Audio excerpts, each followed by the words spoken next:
Okay. Okay, Will, you should be able to unmute yourself now if you want to. Yep, there you go. And let's make sure that, okay. All right. Will, you good now? Okay. All right, I gotta pull the document up from the code officer. There it is. Okay, so in terms of this, I'm not sure if there's any questions folks have. It's in the end, I decided to send it out so we could save time in the meeting about whether we discuss it or not. Has everyone had a chance to read through the code officer's answers? Yes, and it was good to see that the code officer basically covers things. Yes, that was the bottom line, I think, is that in terms of most of this stuff, either he or the utility is going to make sure that things are electrically safe and all that kind of stuff.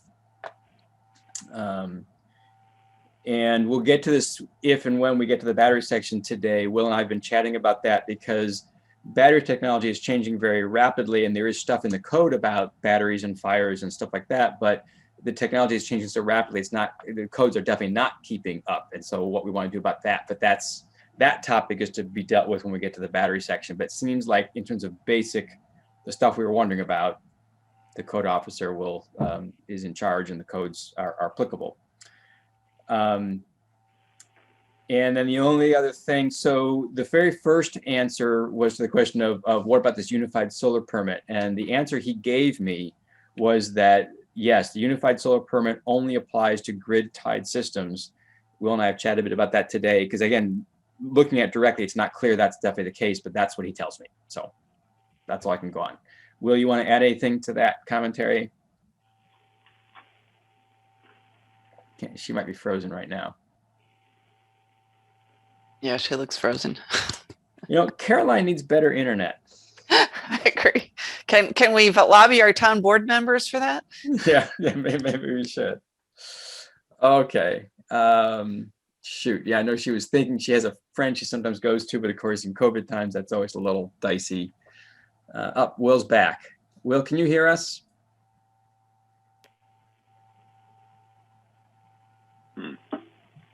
Oh, frozen again.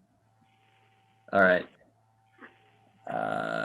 Yeah, Will, we're getting you no vocal from you, but we're seeing you move every once in a while, but not most of the time. So I'm gonna have to move. We will move on then to the siting law. The one thing from the code officer, I didn't actually ask this question explicitly. We had a question about if watch the chat. Okay, she can definitely do stuff to chat. So I turned my chat on.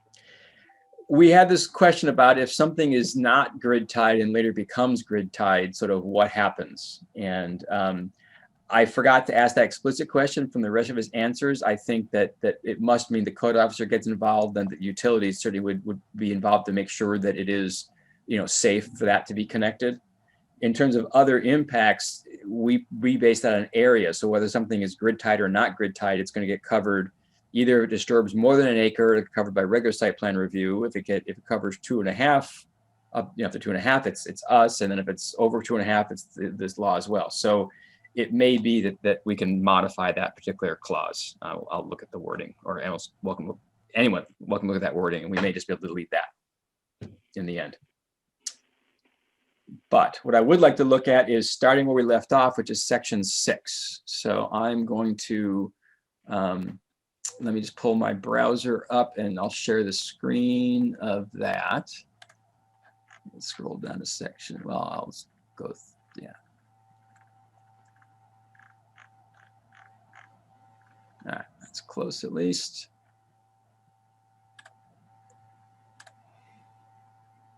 So Bill, just Yes. in the chat, Will asks, what have people been doing when they hook up under Energy and Independent Caroline? I don't know the answer to that.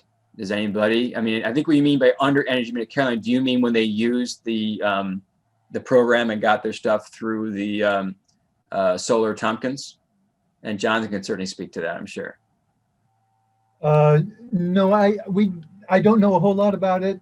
The installers were obligated to file for all required permits and such, but we, unless a problem arose, we weren't directly involved with that part. And we installed not under the Solarize program, and essentially, again, I mean, all that was invisible to me. You know, the installer was supposed to do that. I do know that they talked to the, you know, the code officer because they got the right building permit and various other things. But I think it's the installers, as Jonathan said, as far as I know. And yeah, Catherine just said us too.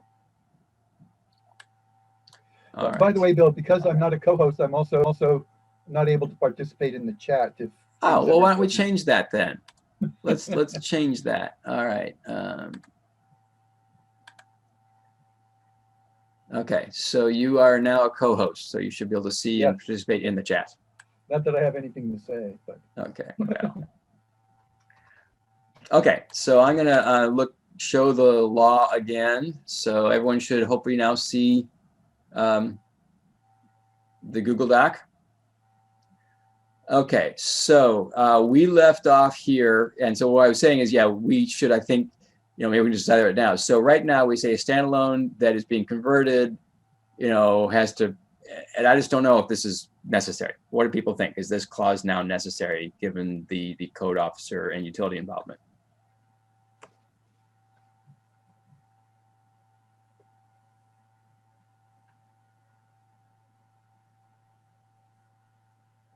I'm not hearing anything. You know, I guess my sense is that it's not necessary to include that given what we've learned from the code officer. Okay, that would be my sense too. All right, I will tentatively strike this, and we will, if anyone has second thoughts, they can let me know before our next meeting.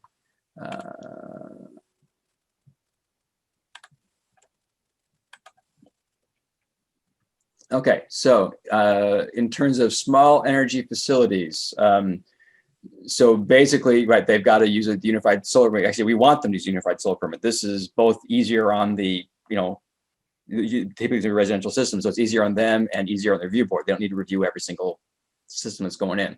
And I think, I'm not sure, I guess the town brought this into play relatively recently. And basically, I think I mentioned before, so that unified solar permit does have a structural analysis section. So, you know, I think most of the bases are covered there. Some systems might not qualify. One of the exceptions is if there's like an historical building, but all they have to do is get some sort of permit from a historical society, you know, like the right permitting authority. We don't have one in Caroline. So I'm not sure of a system, but yeah, it's possible a system wouldn't qualify for unified solar permit. So all this is an escape clause, so they could still get a permit, but just have to get actual review by the review board in that case. And if you're doing something that also, you know, obviously something that's not a solar voltaic system won't qualify for unified solar permit. So in that case, again, you've got to submit to the review board, but these are all small, relatively low power systems. Are we in agreement that we're not going to cover like solar heating, like solar hot water heaters and stuff in this law? I think so. Yes. Yeah. All right. So, and standalone systems, I'm going to get rid of that for now too. And let's see. And I don't know if I can see chat right now because of my view here, or anyone else can. So we should make sure that. Does anyone know how to see chat? Yes, I can see the chat. Yeah, I'm happy to monitor the chat if you want, Bill. Okay, that would be great. And then relay. Bill, if you click chat again at the bottom of your screen, it may come back. I did that and got a separate window. Okay, I know. I've got this little strip of you guys off to the side, and am simply incompetent at Zoom because, you know. At the bottom edge, there's a chat button. Okay, I'll believe you, but I'm not finding that. I'm not going to waste time in the meeting right now. I'll let Catherine. Oh, wait a minute. Wait. Maybe up here. Participants. Yeah, it's not up where I normally would see chat. So all right, You can move the box around so it's like where you Yeah. want it, if you want Yeah, to. I see that, but it doesn't have a chat option. Okay, again, I'm not going to waste your time while I mess with Zoom. So I will just let you guys monitor the chat for me and go from there. Okay, so then we get into the medium and large facilities. This is what we'll go through. And again, in a number of places, I've pasted in some stuff from Barbara's recent email. But before we do that, two things at least want to mention. So one is, this is being written, as we talked about, as a standalone law. I think it's definitely possible that it could be incorporated as part of site plan review, since it's now essentially, these are the extra things to do outside of site plan review. And after tonight's meeting, when I think we'll close to final wording, I plan to pass it to Guy Crow and get his advice on whether it's better to have it separate or together, or doesn't matter. I just want to make sure we don't duplicate things in here that are already being done in site plan review. That's just, extra verbiage. But I also don't want to make sure that somehow we don't include an important requirement that's in site plan review just because we didn't think to mention it here. So I want to make sure that everything is covered. The other question now for discussion by the group, and I had responded to Barbara's note in this way. So there are a number of potential things that are listed in the Ag and Markets recommendations for solar facilities that could be explicitly written in the law. I had not done that because we say they have to follow those guidelines, and I just wanted to do that to keep it sort of streamlined. But I can see going either way. So that's the discussion I want to have right now, because those things I did not copy and paste in here. And we would want to make sure we grab those and insert them as we go if people wanted those specific things inserted in the law. So it's sort of the general question for discussion now is, do we think it's worthwhile, advisable to take some of those best points out of that regular guidelines and stick them in our law, or just leave it as we have now, which is a generic appeal to abiding by those guidelines, with the last caveat that we did not make that a requirement for medium facilities that only disturb up to 2.5 acres, only for those that disturb larger acreages than 2.5. So what do people think? So is the language referring to NISDAM then later on in the large? Yes, and then so that'll be in section 8, and I probably should just search on, I think it's probably agriculturally important areas. So it must be.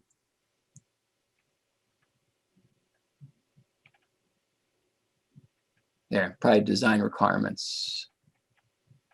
Yeah. So it's not there.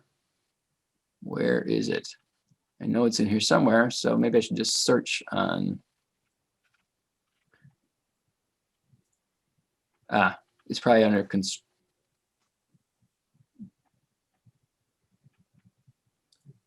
there we go. So it's right here.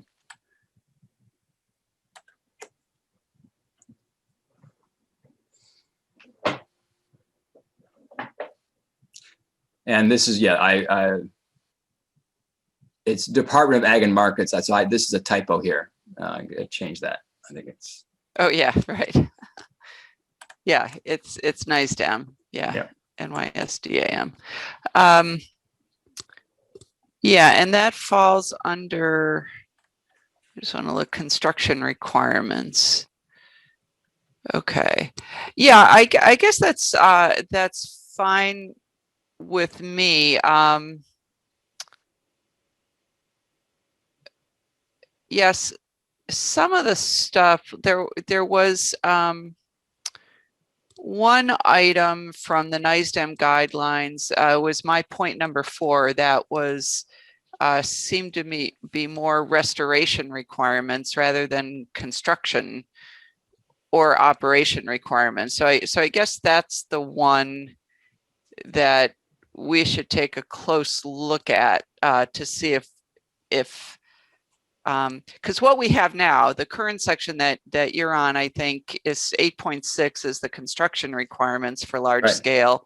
And then 8.7 is the operation requirements for large But, and then 8.8 is abandonment and decommissioning, with section 12 later on, Right. really focusing on decommissioning. But that section on restoration requirements, really talked about soil compaction, regrading access roads, repairing surface and subsurface drainage structures. I guess my concern is that if our section is just construction requirements, that, we're not really saying that you got to follow the NISDAM restoration requirements as well. Yeah, and there's something, here we go. So it does say that agriculturally sensitive areas shall be restored in accordance with their guidelines. And Okay. it also opens up the possibility that they may have, changed things at that time. Okay. In other words, they might have better guidelines by the Okay. time the thing is being actually decommissioned. And Okay. just to read from the chat, Will said restoration plans could include post-construction activity. Right. I'm not sure if, okay.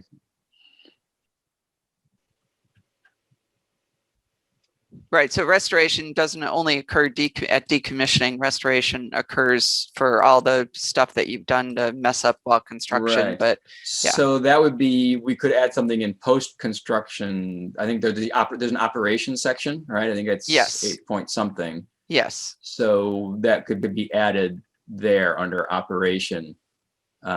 We would,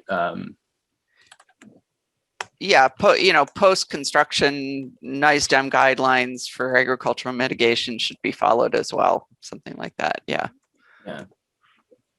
Yeah, and pardon again, I hate typing on the laptop, so it's post-construction.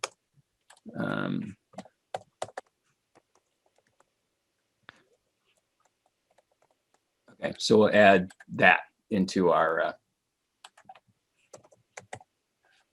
section here. Yeah. Bill, Yes, reading John. today, I had a couple questions about the vegetation management part. Yes, so which section? I'm not. Okay, I mean, there's I saw it go by earlier. no, I'm sure it did. I mean, vegetation management is under design and also here. Here we are, vegetative maintenance. Is that what you Sure. want? So earlier I thought you had a sentence in there about not planting anything that would be toxic to grazers. I think that's somehow dropped out. It's Yeah. here. It might be. Well, Particularly that's referring to using herbicide. Right. Oh, right. That you're right. We did do that, and I probably forgot. Let's see if I just forgot to propagate it from the medium scale. Thanks for picking up on that. Did we have anything in there about the desirability of native plants and pollination improvement associated with vegetation management? Not that it was necessarily a requirement, but Right. So you're right, Jonathan, that got dropped. So thanks for noticing. Because I know this is the species, because there was a sentence about not using these kinds of species that are toxic to yeah, grazers. and you had worded it well because you used the fescue as an example, but you made the statement general. Right, and I will, that's in an email somewhere, right? I think something like that, so I should be able to find that, because I will never be as brilliant again in terms of my language, so.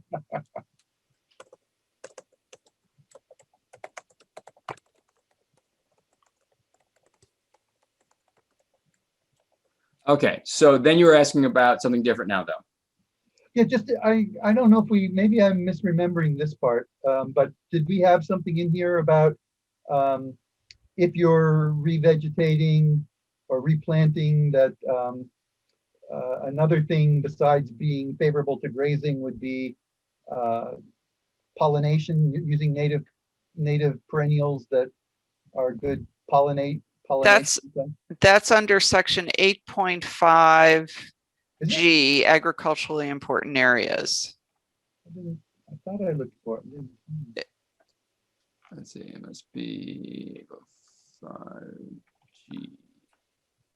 So, right, so, and this was Right, and this is, again, one of the few phrases remaining from Lansing's law is this requirement to seed up to 20% with native perennial vegetation designed to attract pollinators. Okay, that sounds great. Yeah, just so that it's in there and we have a right to talk to them about it. Yeah.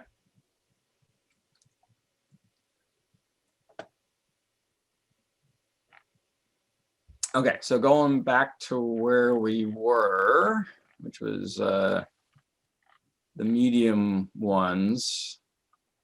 And that's probably making you guys dizzy as I scroll through, but at any rate. Okay, so, all right, so we handled the ag and market stuff. So that's good. And again, I have an affirmative statement that these things need review. And I had said they follow the procedures and requirements of site plan review, augmented by as follows. And I'll see if Guy thinks that's enough, or we have to tie it in. Oh, hi, Michelle. Someone can make her co-host so she can unmute herself at will. That would be great. All right, so is there any other comments about, let's just look at section 7. I have indeed taken one thing from Barb's email there. Let me see if there's another one. They're always in like this light magenta. At least I tried to, yeah, the signage one. So we'll talk about those as we get to them, and stormwater. Okay. So outside of those particular magenta things that we'll definitely talk about, is anything else that people had flagged in section 7 that they want to talk about as a committee? Oh, Mark's here too. Great. Hi, Mark. Hi, Bill. All right, so not hearing anything, I'm going to come down to this one here. So coming out of this Tug Hill report, there was a suggestion of a requirement that basically the town get a copy, or at least, you know, either get a, I guess it gets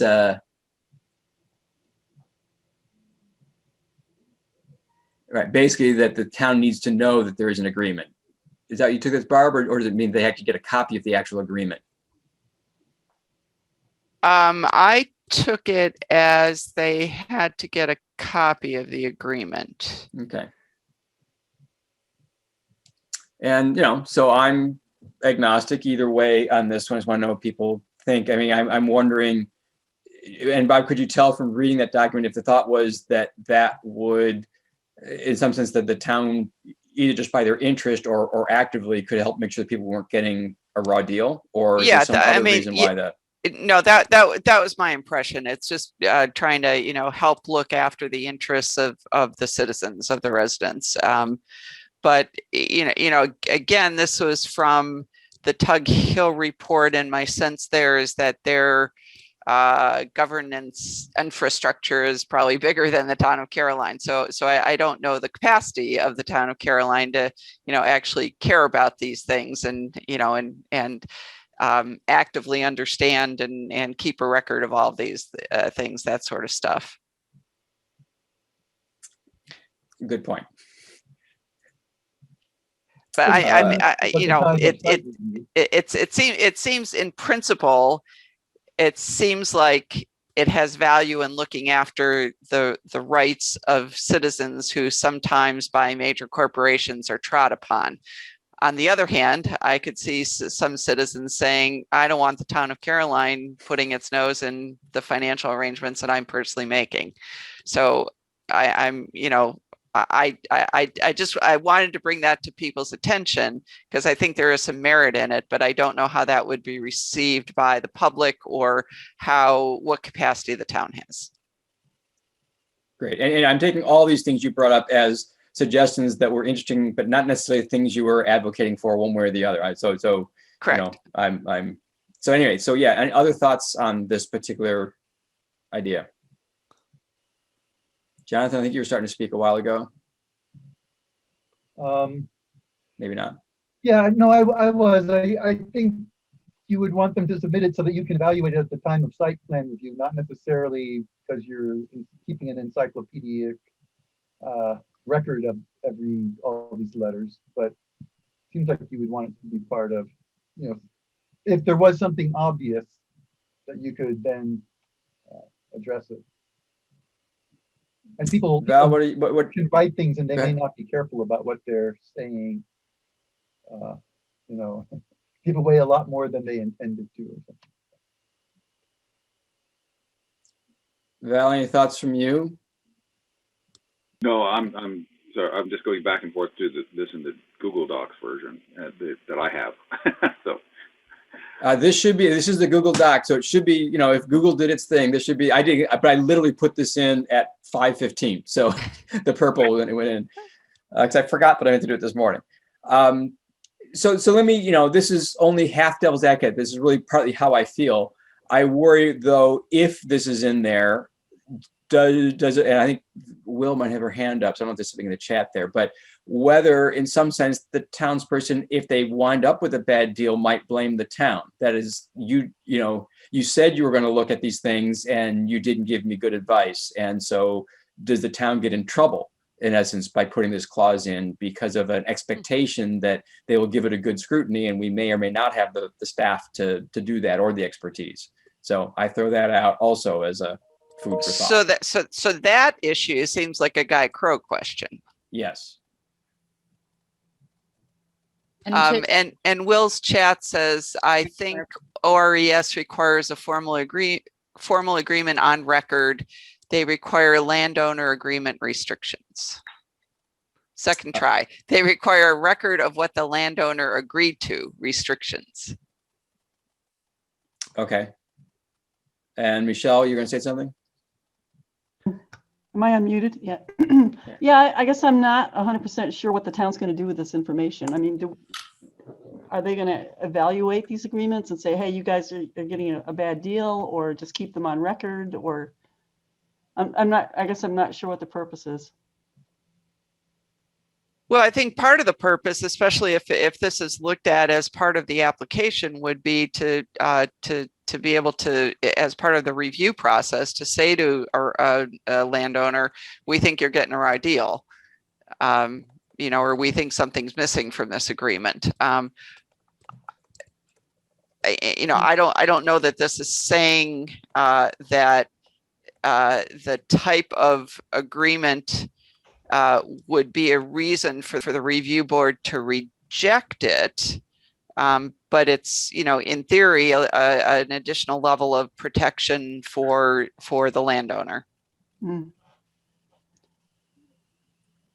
I guess I would use Bill's term of being agnostic about it. Okay.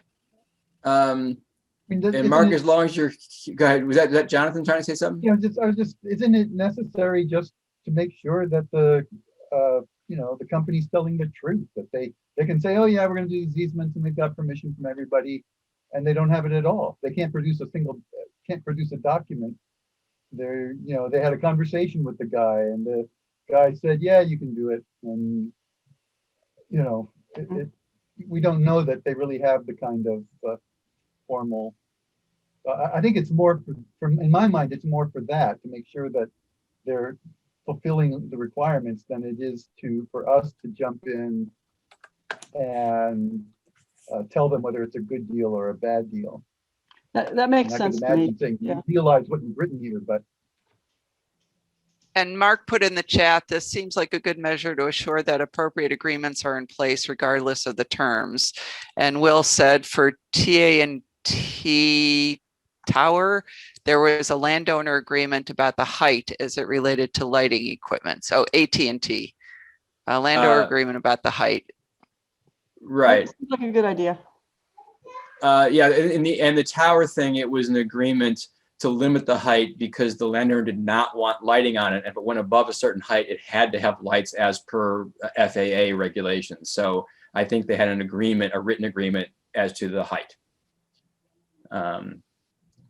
Okay, so I think this opinion is swinging around to basically find something like this. We'll Yeah. say, but we'll still pass it by Guy, but we are saying yes to this. what exactly do we mean by duration of the project in this case, though? I think that means until the facility were decommissioned. But- Yeah. So could be decades. Yes. Hmm. In other words, indeed, any landowner agreement, one would want to span the lifetime of the project. That's a good, I'll just put that as a question mark, but I think that's what because we can decide what phrasing we want to have in there. Is the phrasing people would like something that definitely covered, that they'd have to prove that they have like a 40-year lease or something? Yeah, I mean, that seems reasonable. Yeah, I would think so, because the implication of duration of the project followed by including easements and other agreements tends to imply that it has to do with the duration of the construction of the project rather than the lifetime of the project. Yeah, so maybe this would be, so choose the word life here instead, or something like that. Yeah. Okay. Okay. So I'll just put yes in front of this. All right.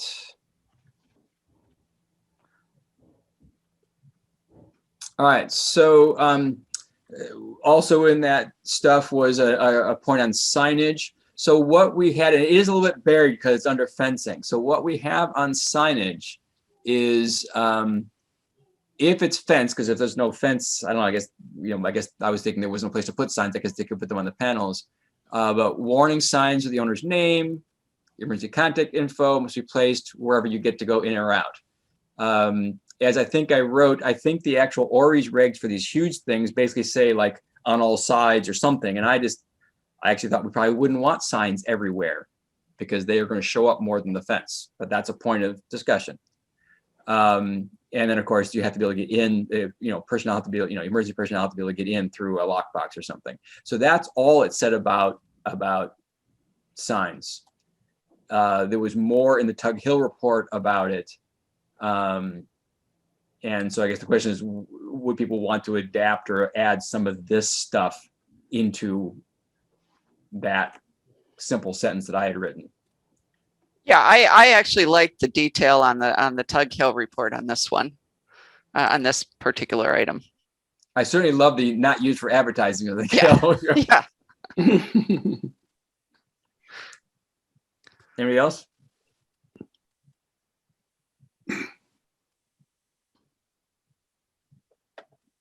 I guess I'm gonna say not hearing objection, this is gonna get added. That's All good. right. We'll go back to this height thing, because that's one thing I didn't get in there, that there was one set of stuff that Barbara had about various things. I'm gonna try to pull it up in a second. So let's come back to height.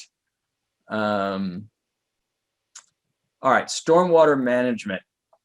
And this is one of those things where it's the handoff between site plan review and this law that makes things a little complicated. So there is stuff on stormwater management in the existing site plan review law and in its hoped for modification. And I think that would be the place to leave this. In other words, as long as we make it clear that you got to do everything that's in site plan review law plus this, that would be my recommendation. Now, we should look at this wording here carefully because it might be, but basically what the site plan review law says, I think, is that the project has to abide by, Caroline has a stormwater law, and it has to abide by that law and the erosion protection law and stuff like that. That's what site plan review law currently says. So let's take a look at this flagged paragraph right now and see. I think what's probably different is this stuff about making the ground cover, obviously pervious is some, permeable probably.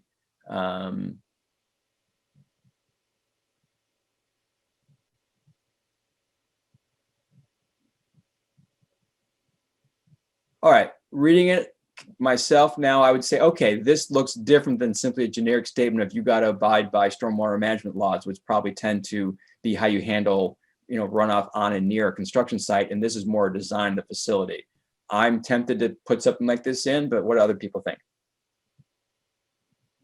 I agree as well. I think, this, since it, pertains to solar panels and how they have to be positioned and so on, to me, the language is useful. I think that last sentence that talks about adequate to ensure proper vegetative growth under and between the panels, there we just need to make sure that we're still in sync with the pollinators and, stuff that we said before about not wanting harmful invasive species and want to encourage pollinators. We just need to make sure that we're not referring to vegetative growth specifically in too many sections that it gets confusing. Right. I agree. So for instance, this could be put under vegetative management, this last sentence. And that might make it, because I don't see how that's necessarily a stormwater management issue, but I think the idea is important. Yeah. And we sort of talked before, you wouldn't want to pack the panels so closely together, there was no light below and all you had was dirt under all the panels, because that would definitely lead to Well, issues. I, as someone who has solar panels, and as some of you guys do too, there's nothing under them. It's dirt. So I mean, it's fine to have this language, but there's not a whole lot of growth under solar panels, especially if you have a lot of them. It's full meadow under the solar panel. Really? Huh. Yeah. So I guess it depends. It might depend on siting then. Yeah, which I guess what this is getting at. That's the point. Yeah. Okay. And So- Mark asks in the chat, what does as sheet flow across the system mean or add to this? Yeah. So that's in the first sentence. Okay, is Mark having trouble unmuting himself because he's not a co-host? No, I just did. Can Okay, you that's hear me? fine. Okay. I don't mind you responding in chat, that's fine. I just want to make sure we weren't stifling you. Though you are just a guest. Do Yeah. not forget that. All right, so I have no idea. Anyone want to talk about sheet flow?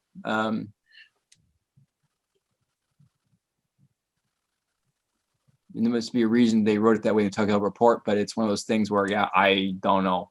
Yeah. I mean, I was thinking of, I- I don't know. I guess sheet flow would be as opposed to channelized flow is what I was thinking of. Yeah, I think it's saying they wanted to spread, if there's a slope or whatever, they want the water to spread out over the ground surface and not be channelized. Right, and typically it's almost literally, it looks like sheets. Typically, if it were on an impervious surface, but it has to do with the equal distribution of this stuff. The other thought that I had though is that the reason one might include the vegetative thing is that in here the concept of vegetation has to do with water flow more than it does with just vegetation per se. Yeah. Yeah, I mean, it's a little unclear to me because it says, Right. I mean, the soil with adequate vegetative cover, that's sensible. That is stormwater control, right? Because then you don't have it rushing across dirt and all that kind of stuff. But then the fact that it has to be ensured properly, I guess that's to make sure that you don't have dirt bare spots. So I think I'll add a question mark here. I mean, I agree with the sentiment that we don't want to put vegetative stuff too many places because I guess the word proper is pretty subjective. Technically. Yeah, and maybe that's it. I mean, because A talks about the positioning of panels for water to run off. B talks about the soil under and around the panels, soil with vegetative cover. But then C talks about basically the empty space around each panel. Right. Which is part of what Catherine's getting at, that if you put the panels, way too close, if you scrunch them together and the whole thing, it remains shaded all the time, you're not going to have vegetation growing. Yeah, I mean, the What if first the word proper was sufficient to ensure sufficient vegetative growth under and between the panels? Yeah, that's fine. Yeah, I agree. So, I mean, Appropriate, adequate, something like that, but yeah. proper. is- So Or B, it could be just simply effective because here the point is the vegetative growth has to do with facilitating the water penetration of the soil into the ground. I mean, B does say under and around the panels. To some extent, I find B and C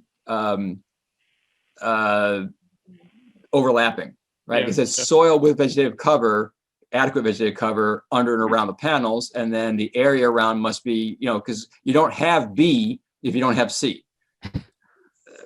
Right? Right. So we could probably combine the two into one or something, but Mhm.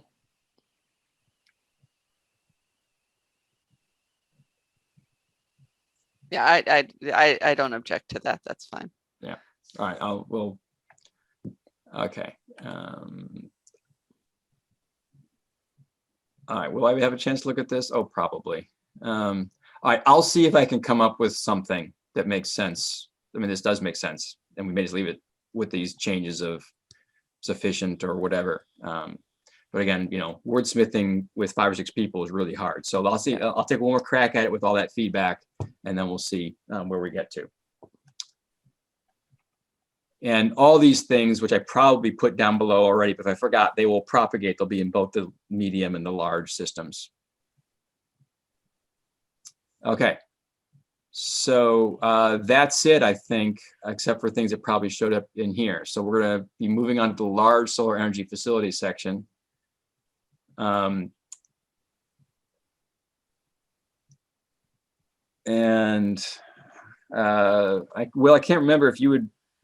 I know some of the things you talked about may have changed some of these sections. There was something about this one you may have wanted to bring up about the large stuff, and put that in chat because I'm not recalling.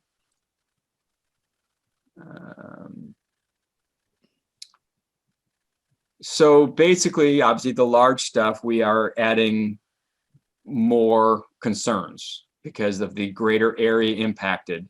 And so this is where now there are things talking about environmentally sensitive areas and threatened species. And this is where a screen planting plan is required.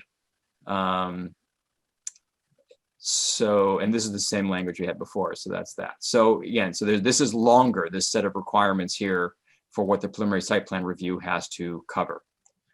Are there any thoughts or comments on that, given that we will indeed add the same language that we talked about before on the legal easement?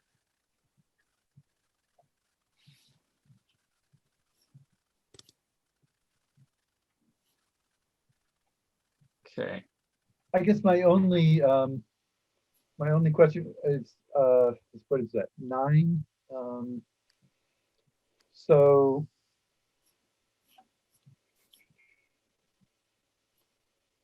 that if you cannot avoid them, I think this says, could not be Yeah. avoided. Right, could Or not be why avoided. or why the installation will actually be beneficial. I'm not sure I fully understood what you said because you may have dropped out.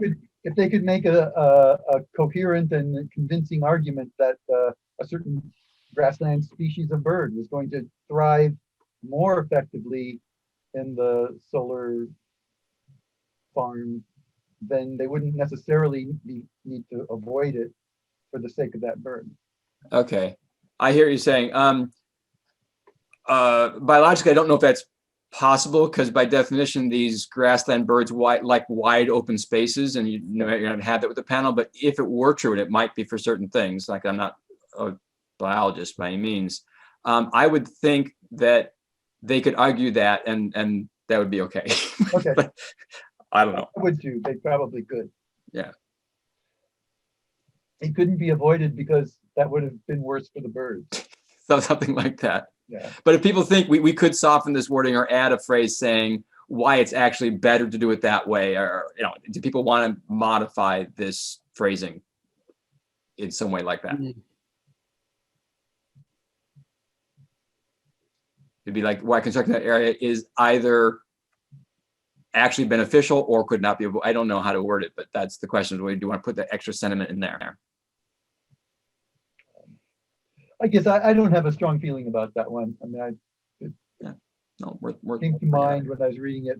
I think you're right that they could make the argument, and they, nobody's going to say, "Oh no, you've got to kill those birds. We don't care about them," or "Let them die. Who cares?" All right, so that's all stuff I took out. All right, so we haven't talked about this, I don't think, yet. So, and this is something I lifted from the ORI's regs, that In general, these companies often don't directly pay taxes necessarily, but they will instead work out a deal with the town. I don't know what Mark wants to chip in here, but basically what they had in the ORIs was mentioning of something like a payment in lieu of taxes or some other agreement with the town. I crafted the phrase tangible community benefit. That's not something in the ORIs regs, and maybe that will get us on dangerous ground. I don't know. But I was trying to get the sentiment that, you're going to do something for the community. And it doesn't have to necessarily be a payment, because they could be that they would agree to buy a bunch of land the town wants for a park, right? And then donate that land to the town. There are all kinds of ways that a company could do a benefit to the community that might be what the town would agree to. So that's what this says. Any thoughts? Basically, we're going to just scroll through, but that was one I wanted to flag because it's very different than anything else in the law.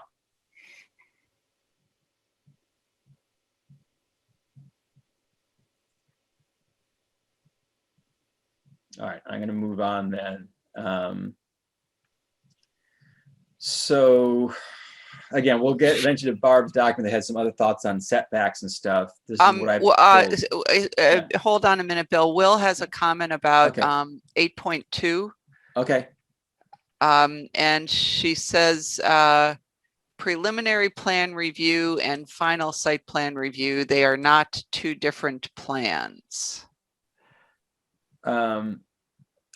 Right. So what was preliminary site plan or site plan review? Maybe she should probably say review and final site plan review. So here's my understanding is that there's a sketch plan conference where they bring something drawn in a napkin and you go over that. Then they bring some more formal documents in, which is the preliminary site plan review, and there might be more questions based on that. And then they indeed might well revise it and have a different plan they come with, right? That's been modified based on that. So I think the final site plan might be different than the preliminary site plan, but it isn't necessarily different. So I'm not sure if Will was suggesting adding the word review here as opposed, or if there's a different suggestion. She says it's additive. I don't understand. I'm not sure. Yes, add review. Okay. And that's fine. This is I think that may help.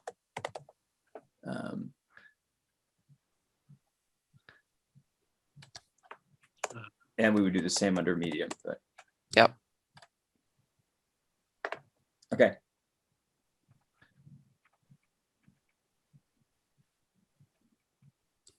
And yes, I was joking about the napkin. That was only the old code like 20 years ago when we were building our house.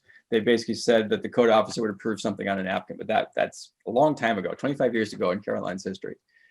But at any rate, 27 years ago now. But at any rate, the idea is that it's an ever ratcheting, set of documentation that gives the developer a chance to get their, basically you don't want to have to do a ton of work and then have the town just say no. Okay. So now, again, there's a lot more in terms of design requirements in the law than we had for the medium scale. We will get to setbacks, like I said, and height questions. So again, I'm just, you have all had a chance to see this. We're going to add the signage like we talked about above. Noise and light, screen plantings. Okay, so again, and then we're gonna we'll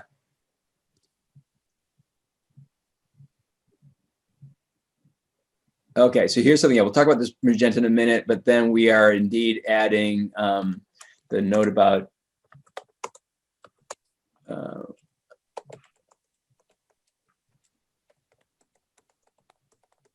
okay. All right, so here's something that came out again from the American Farmland Trust Report. All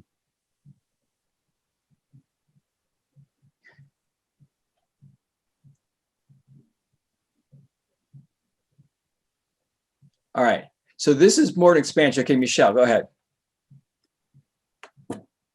Well, I had a question about that. Like, how will they maintain? How will they prevent invasives from taking over? Is that important?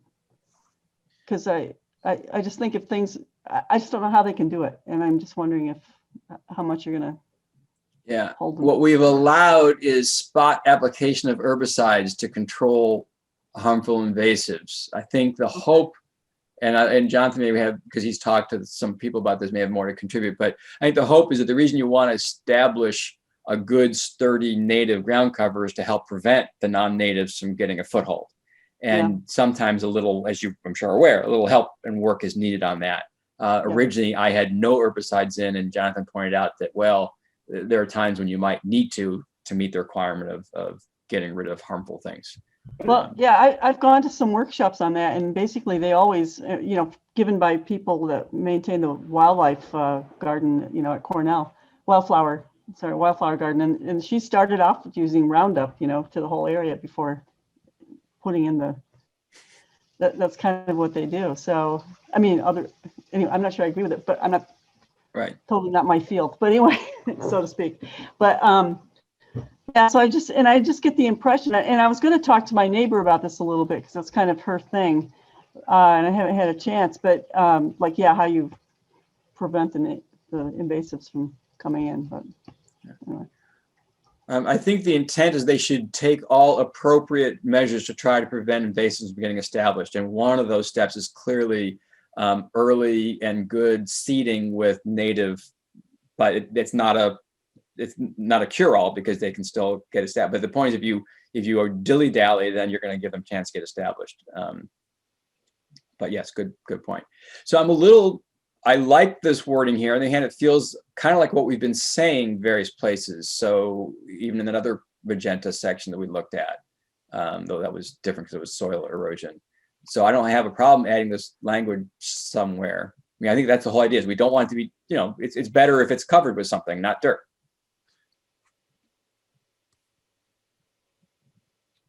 Yeah, I liked the idea about at least encouraging, maybe not requiring, but encouraging non-invasive, native, low maintenance, drought resistant, non-fertilizer dependent, pollinator friendly. I mean, those seem to be good keywords to me of things we would want to encourage.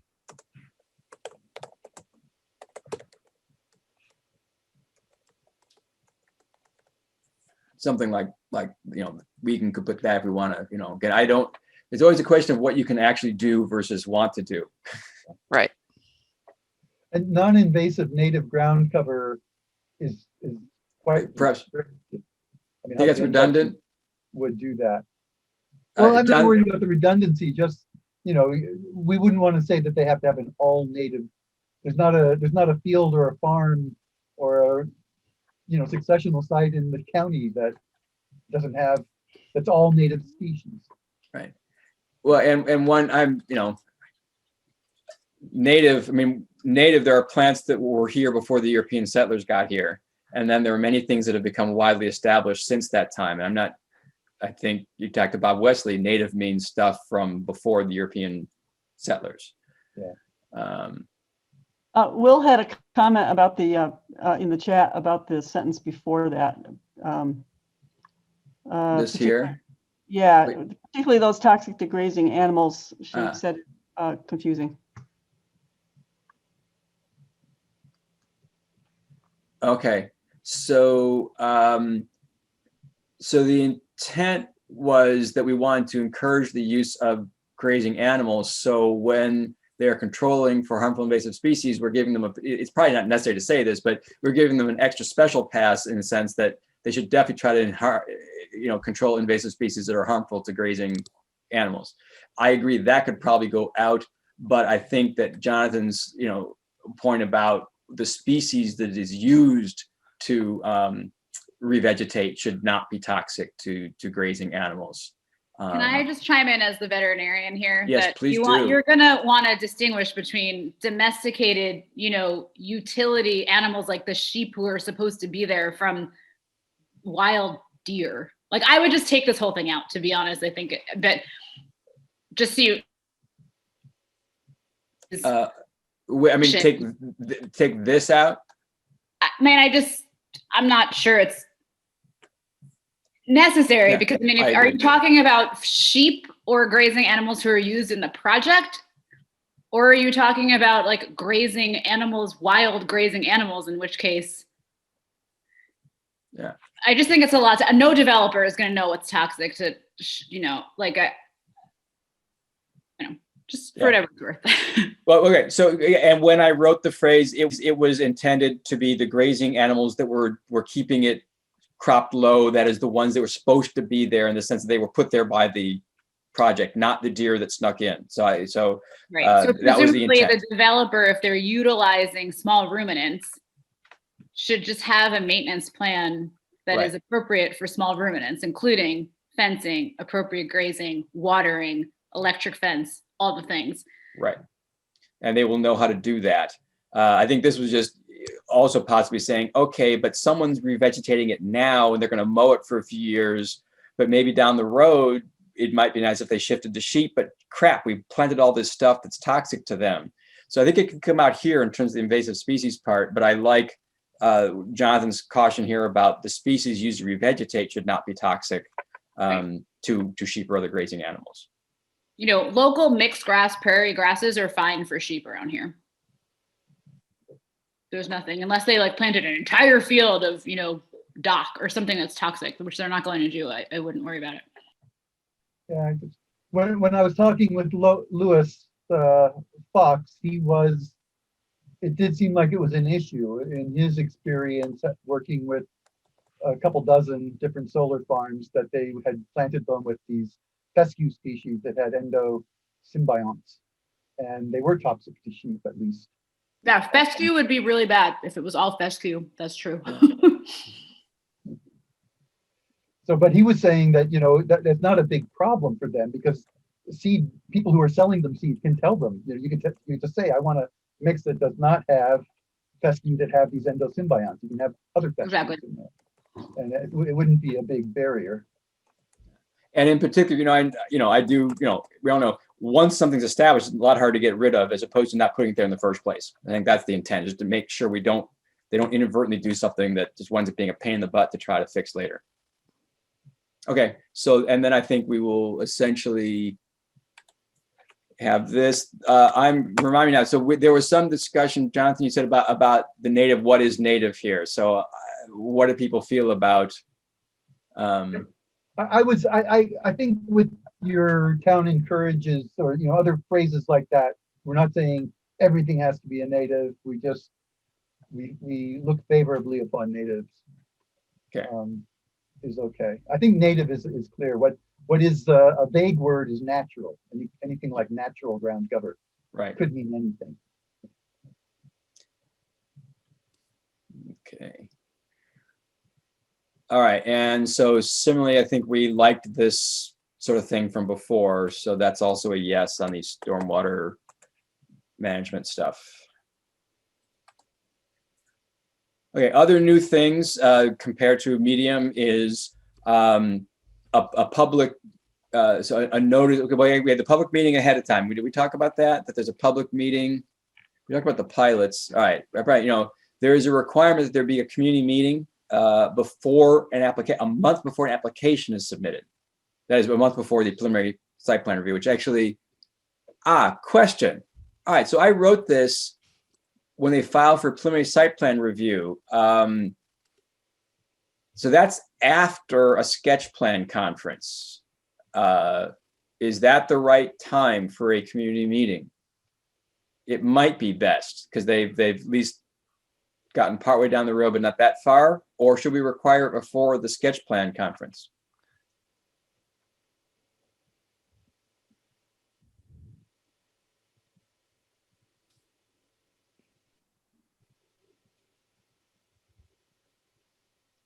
All right, I'm not hearing any commentary. We'll leave it like that for now, but if you have anything you want to write about that. All right, so back to where we were. Sorry that notice is also required when they start construction. So again, there's a big project going in. Maybe the neighbors ought to be alerted. That's why there are a bunch of big trucks can be around. So they don't, so I think that's sort of just reasonable good neighborliness to alert that. This also has construction hours. Again, these are lifted from the ORI's regulations. I didn't add them for the medium scale, thinking those are going to go in relatively quickly. I'm trying to make it a little easier to do them. But if something's going to go on for a while, like you're doing 100 acres of solar panels, maybe it's reasonable to restrict the hours of operation to sort of human hours. Requirements of flagging and other steps. Okay, any questions about the construction requirements or comments?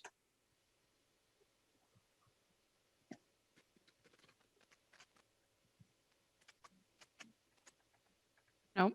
All right, so operation is pretty similar to what we have for the other facilities, size facilities. Differences, let's see. I don't know if this is catastrophic incident report is involved in the medium-sized facility. But the other thing is, since we now have a vegetative maintenance plan, this also lifted from the ORI regulations that it's one thing to throw plants in, another to make sure they actually are thriving. And so this is a 2-year period in which they have to make sure that the plants actually survive. And we already said we're going to add the post-construction guidelines. Anything in this area to discuss? Will has a comment in 8.5. Okay, let's go back to that.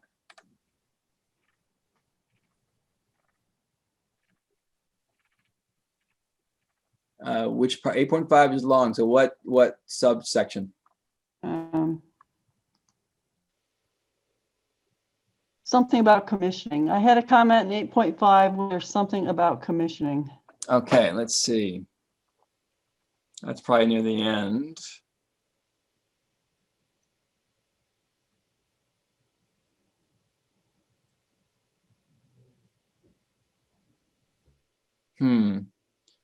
Help us out, Will. I'm not.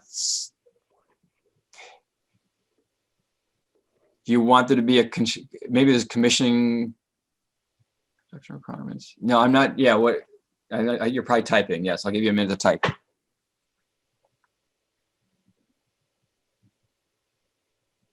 Should be a sign off on commissioning. All right. Well, that would be operation, I would think. Yeah. I simply had that they're going to tell the code officer. So, all right, let's discuss that. Should indeed, and this would be the code officer, I believe, and I'll take Mark's advice also on whether the code officer would have the expertise to do this. But yeah, what should happen when the facility is commissioned? Do we want whatever the commissioning report, some sort of data presented to the town that they sign off and agree that the thing is ready to be operational? I assume that's what Will's asking about.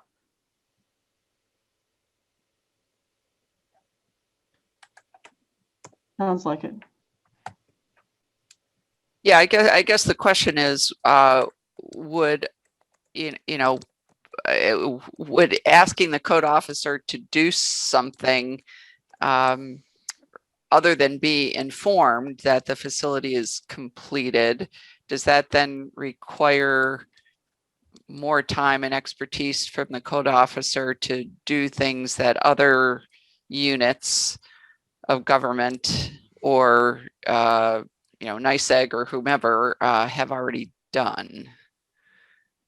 Would like the code officer doing something be redundant with what others have already approved?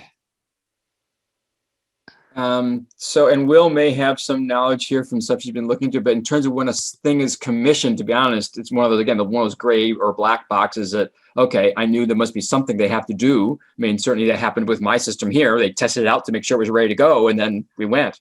So with a large facility, again, I would assume there's some sort of testing process before the utility allows them to go live, so to speak.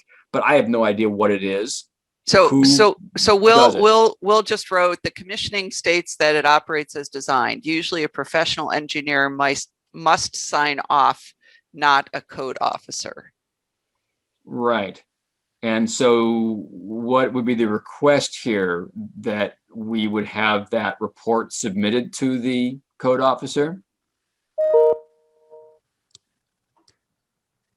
I suppose that would, that, A signed commissioning Yeah. report should be submitted to the town? And does that seem reasonable to people? to me, that sounds reasonable. Sounds good to me. Yeah, I agree.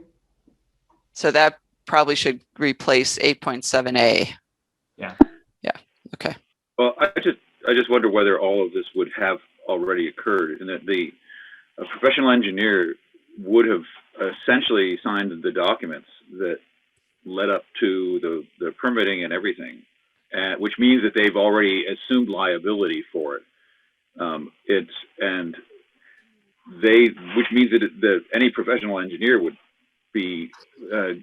want to guarantee that it was completed to their specifications, especially since they have, as I said, the liability once they've signed on these documents. I just don't know what it is that they would look for. I think it's more like a dotting the i's and crossing the t's. I mean, I agree, Val. I mean, basically, again, as Will said, a professional engineer will have done this checking, and whether utility is going to require it, or again, the company itself is going to want it, right? So this is just, okay, the town gets a copy of it too. So in other words, it's probably not anything new that they have to produce. All they have to do is make another copy of it.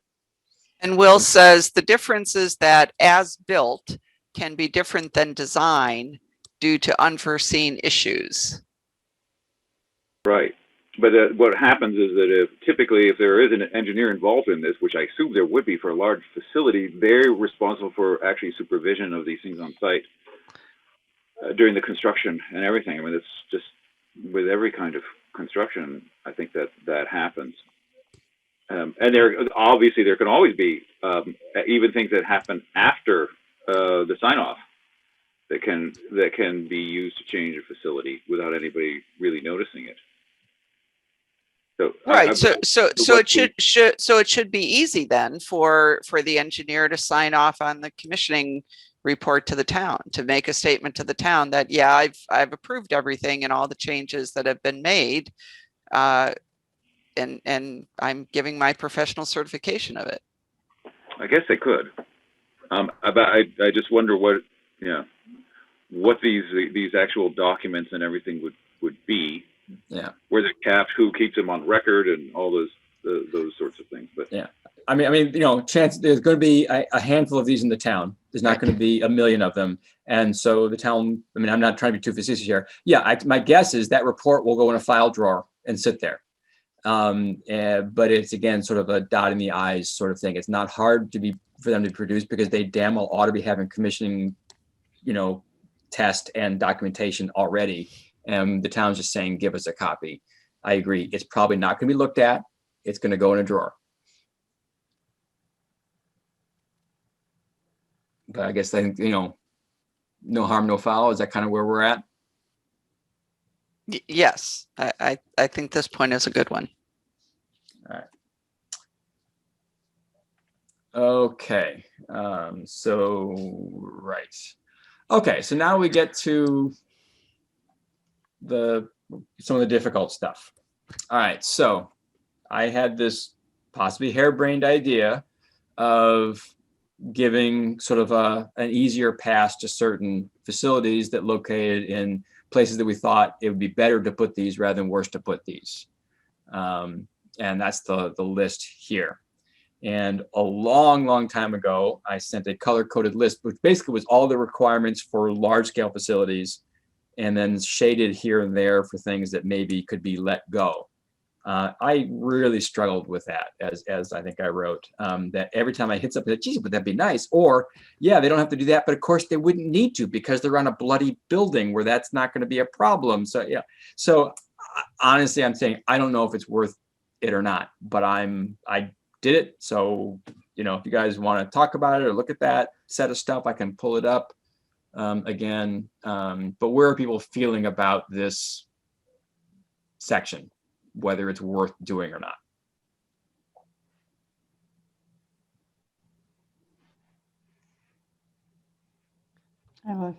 Yeah. Well, how did you, and maybe you said this, and I'm sorry, I have a lot of things going on lately.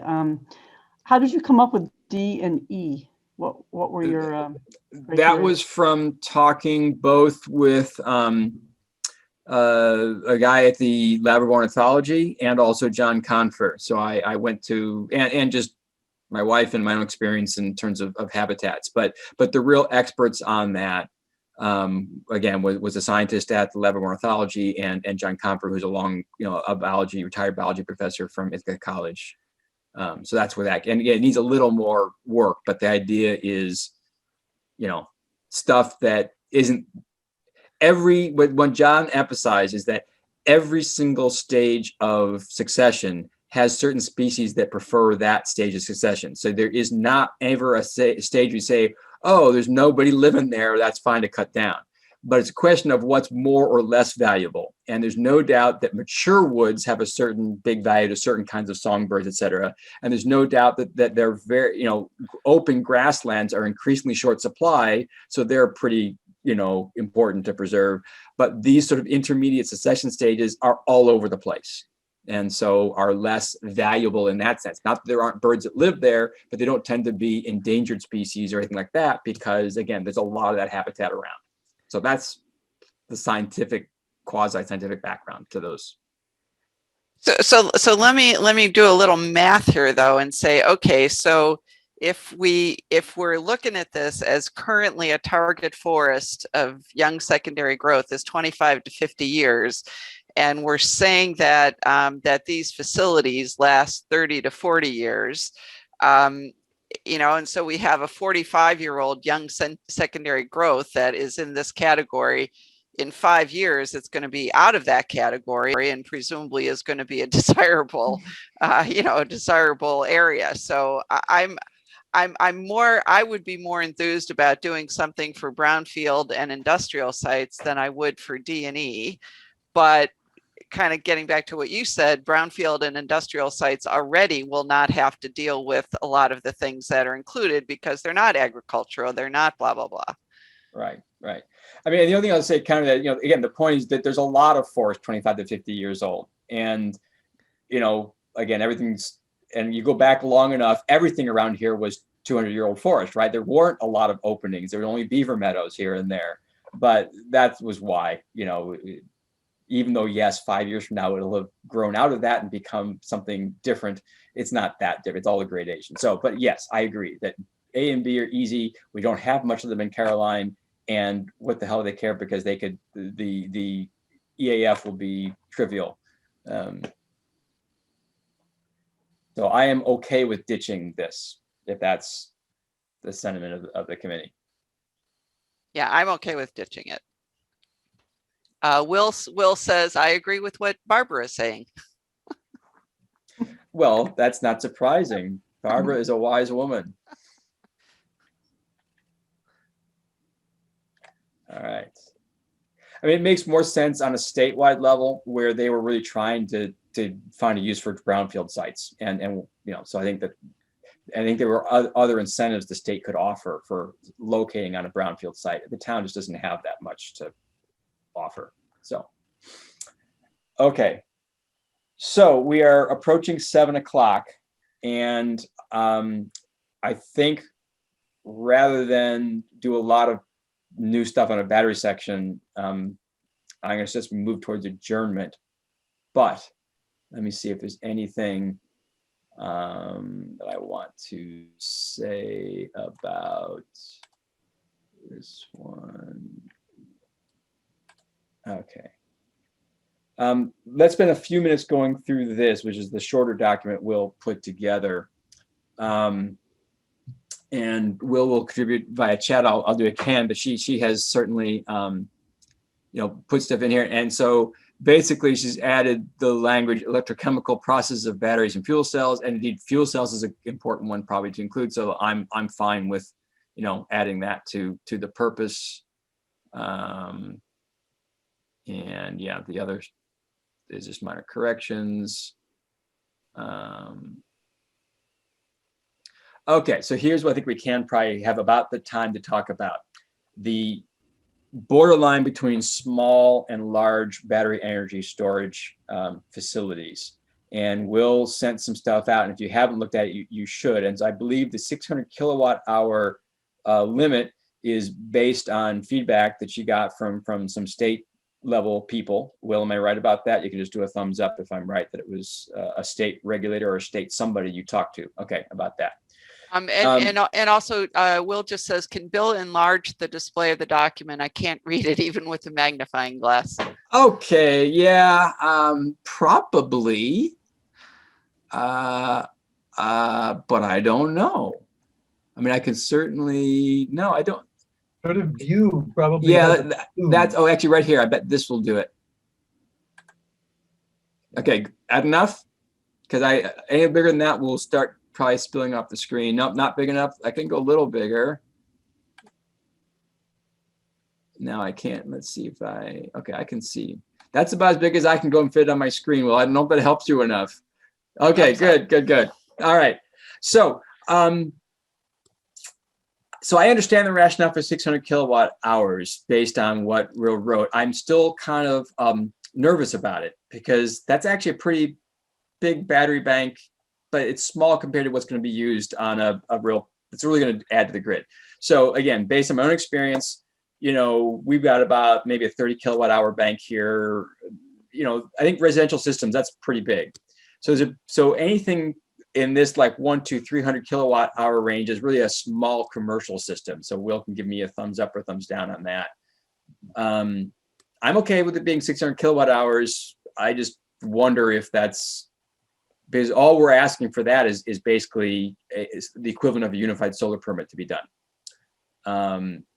So that's about the end of my wisdom on sizing of that, whether we wanted to go with a small, medium, large thing where we use a unified permit for 50 kilowatt hours and down, or if we go ahead with 600 kilowatt hours and leave it at that. So what do people think about size? Again, we aren't really experts in this, and I'm certainly willing to bow to Will's expertise and the knowledge he's gained from talking to state people. I'm fine to defer to those who know more about this. I'd be curious to know, you know, these terms, kilowatt hours mean nothing to me as far as like how much space are they taking up? I'd be curious to know. Yeah. So, so I will tell you, not huge, but the answer, and again, I'm answering for Will in part because I know it's hard for her and she can start typing some things into the chat. But it depends a lot on the technology too, because different batteries are more compact than others at the same kilowatt hour rating, which is essentially an energy, a power, I say an energy rating because kilowatts is power, but at any rate. My bank, which is lead acid batteries, so pretty old technology, pretty low energy density as these things go. The 30 kilowatt hours is basically a 3 foot by 3 foot by about 6 foot high stack. Lithium ion batteries are quite a bit more dense. Will probably knows the numbers. It's probably 2 or 3 times as space efficient. I think So a 600, one of the documents that Will put in there talked about 600 kilowatt with using like Tesla batteries would be the size of a dining room table. yeah, because lithium ion is considerably more energy dense. So that's what we're talking about. It's a relatively small spatially. There's a bunch of, they pack a wallop, which is sort of the only nervousness I have, is that if something goes wrong, you know, but probably unified solar permit is, or unified battery permit in this case would be appropriate and adequate, because it's basically going to be, I don't know, there are many people who are going to put a 600 kilowatt hour battery system together for themselves because you're just not going to need it. Yeah, I think it would have to be a farm operation that actually needed more power and was very sensitive to power losses. So honestly, like we have the solar stuff, my guess is there's going to be a real size jump, that there are going to be a bunch of these things that are 10, 20, maybe 30 kilowatt hours. And then there's going to be a bunch that are thousands of kilowatt hours or megawatt hours. Those are the utility scale ones. And there probably isn't going to be a whole lot in between, because there just isn't much call for them unless, you know, Brookton's Market wanted to get a battery backup for all their freezers, et cetera. So just talking off the top of my head. Or as Jonathan said, a farm operation. So not real big, I guess is the answer to your question, Michelle. Anywhere from a dining room table to a small room, depending on what battery technology is used. Okay. All right, so we'll leave that at 600. And then what we will do is at our next meeting, which is 2 weeks from now or so, or maybe it's 3 weeks, depending on how the Thursdays fall in the next month, we will dive into the battery stuff. Because that's basically the last thing. That and decommissioning is what's left. And think hard about that. I'm coming around. Here's the thoughts I'll leave you with, and then anyone else can say what they have thoughts of too. In terms of decommissioning, it might make a lot of sense to separate more what is true for a battery energy storage system and a solar panel system. Because a battery energy storage system, they tend to be small. They're going to be a building. And as Will pointed out, do we really necessarily want the building torn down, foundation removed, or should we figure out a way to repurpose that building? Maybe that makes more sense in terms of restoration and using investment. Whereas for a solar panel field, we might well want all that stuff taken away so it can become a farm field again. So think about the difference of those two things. The other thought I'll leave you with, and I put this in the email and I'm leaning more this way now, is since the battery energy storage system is basically a building, it might more naturally definitely fall under existing site plan review because they tend to review buildings in terms of like design, aesthetic, and considerations with additional strong language needed over explosion and fire hazard, which is a lot of the stuff that Will has put in here. So it might be that this will be an easier thing to rip out of here and put right with site plan review. That's just a thought. But there's some important precautions that Will's been working on in terms of technologies and code and stuff that we'll get into at the next meeting. So that's all I've got. And yeah, let's go through. Catherine, anybody else have stuff they want to say? Just not having to do with the drafting of the law, but just to solicit input from you all as knowledgeable people for the current waiver. I think you were all on the email about what's going on with that. So we would really welcome any comments you have about that particular project, because chances are it's going to be reviewed under current law. So remind me of the date the hearing has been scheduled for, Catherine. March 10th. Okay, so there's gonna be a public hearing on a waiver application. The info went out by a town listserv, and there's other chats that have been going on over that. When did that email go out? I don't think I got it. So Yeah, sure. you guys didn't get some of the back channel stuff, and I can forward that documentation now, but there was a town email that went out, I think, announcing the public hearing. What I'm most interested in is the waiver application materials and whether you Right. guys have, input on that. Right. So, go ahead, Barbara. Yeah, I'll just comment that I did read the waiver application materials on the town board site, and I would recommend approving the waiver. I was impressed with the thoughtfulness of the documents, actually, and I was also impressed with the justification that was given, both for the implications for the landowner as well as the implications for the project, given some regulatory or incentive-based changes that are occurring in the next year or so. Great, thanks for that. Actually, so this is a good question. So at this public hearing, do people think it would be appropriate for me to say anything? And there's a dual question there. One is as chair of the planning board, in which case what I say I think would be vetted by us as a group, or even speak out as an individual with my personal opinion on the matter. And to be honest, I'm not sure. I mean, I would like to. I have an opinion, but I also don't want to do what cross the line people think would be inappropriate in terms of blurring personal opinion with the fact that I'm coming here. And so what would people, should I just speak and say I'm not speaking as chair of the planning board, or what? Well, I think if you're going to say that you're speaking as chair of the planning board, we should at least have a vote, if not consensus. Agreed. But if you're speaking on something that we don't agree with, I think you still have a right as a citizen to speak, but to give the disclaimer that you are specifically not speaking on behalf of the board.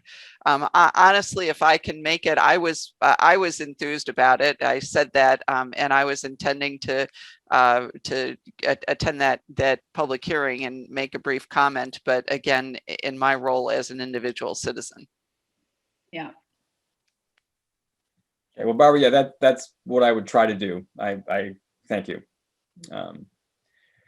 The other part of some of the other discussion is so the way this would work is there's a waiver application. The town board considers that. If the town board grants the waiver, then the project goes through the full site plan review process, which means the review board takes it up.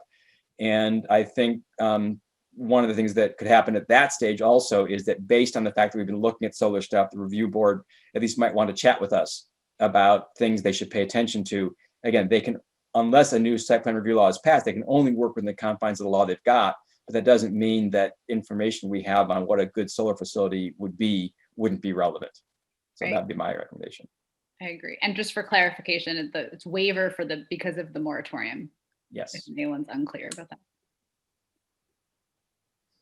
All right. Does anybody else want to say anything before we adjourn the meeting?